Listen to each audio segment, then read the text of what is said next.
আসসালামু আলাইকুম। আমি আসমা বাংলাদেশ থেকে রমজান মাসের আপনাদের সবাইকে জানাই শুভেচ্ছা।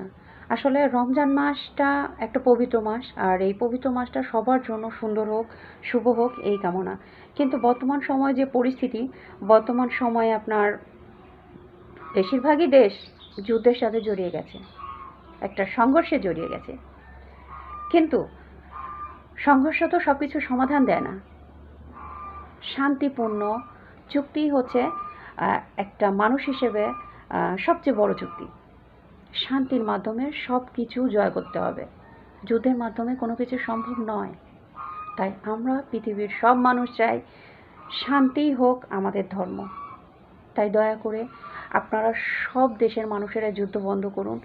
আর প্রত্যেকটা মানুষের কাছে আমার একটাই রিকোয়েস্ট যে আপনারা সবাই দোয়া করবেন যাতে এই যুদ্ধ যত তাড়াতাড়ি সম্ভব বন্ধ হয়ে যায়, যাতে সব মানুষ শান্তিতে বাঁচতে পারে। প্রত্যেকটা মানুষের কাছে আমার একটাই রিকোয়েস্ট। তো আপনারা দোয়া করেন যাতে প্রত্যেকটা দেশে যুদ্ধবিরতি হয়, আর যুদ্ধবিরতির মাধ্যমেই আসলে আমরা শান্তি অনুভব করতে পারবো।